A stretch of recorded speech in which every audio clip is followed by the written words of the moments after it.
झाला तर तो वैकुंठाला गेला असं आमचं शास्त्र.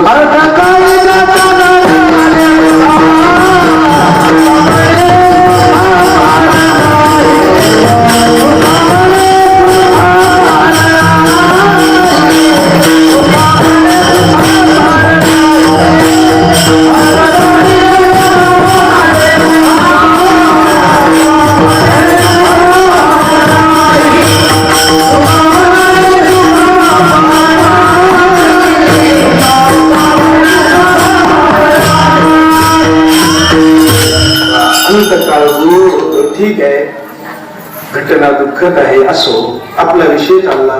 ती गोपी आहे, भुलून गेलेली होती, वेडी झालेली होती, दही दूध तूप विसरून गेलेली होती आणि म्हणत होती गोविंद घ्या, हरी घ्या, दामोदर घ्या, गोविंद घ्या.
असं ती दोन रस्त्याने जाताना म्हणते.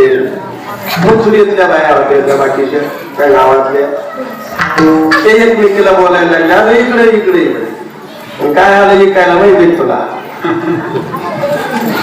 गोविंद आला, दामोदर आला, अशा त्या गोळा व्हायला लागल्या. थांब थांब थांब थांब थांब म्हणजे काय म्हणतात, काही नाही म्हटल्या, मला पावशे दामोदर दे, गोविंद दे. आणि आता ह्या म्हणणाऱ्या म्हणजे नाही चेष्टा करून लोक असं काही विचारते, भड्या बाबड्या माणसाला तर काही विचारते, चांगल्या चांगल्या महाराजांना नाही भेटते. पण पंढरीने एखादा वारकरी जर आला, आले पंढरपूर, हा घेतलं का दर्शन, झालं काय म्हणला विठोबा, ते विचारतो काय म्हणला विठोबा. ते सरळ सांगा, हुशार असलं त्याचं बोलणं बंद करायचं असलं ते म्हणजे तुला तुला चाळा टाकून मार मारला. विचारणारे माणसाला उत्तर देणारी माणसं एवढी बुद्धिवर नसते, ते काही उत्तर देता येत नाही द्यायला, मग ते त्या संगच खाली देते चर्चा. विनोद सोडून द्या. पण काही लोक असे वळ्या बाबड्याला त्याला काही विचारते. तसं या गवळणीला ते विचारायला लागल्या, दामोदर दे, गोविंद दे. त्याला काय माठ खाली ठेवला आणि माठ घेतलं घालायला लागली त्याच्यात. ह्या म्हणजे नाही नाही नाही दूध नाही पाहिजे आम्हाला, काय पाहिजे, गोविंद पाहिजे, दामोदर पाहिजे. अशा वेळेस भक्ताची परीक्षा लागते.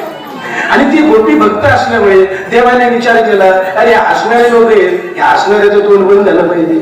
माझे भक्त भक्तच आहेत, माझ्या भक्ताला जर लोक हसत असतील, त्यांचं जर खरं होत नसेल माझ्या भक्ताचं, तर माझ्या भक्ताचं काही महत्व आहे का. मग देवाने अशी एक लीला केली, भगवान लगेच त्या चेहऱ्यामध्ये प्रकट झाले, आतमध्येच प्रकट झाले. आणि त्या बाईने असं माप घातलं तर तिच्यात कृष्ण दिसायला लागला. या गवळणी ह्या त्या मथुरेतल्या बाया होत्या, त्या मागच सरकल्या, अगं बाई म्हणजे याच्यात काहीतरी हे दूध दही घेण्यात काही मजा नाही. हे दूध दही काही एवढं चांगलं नाही.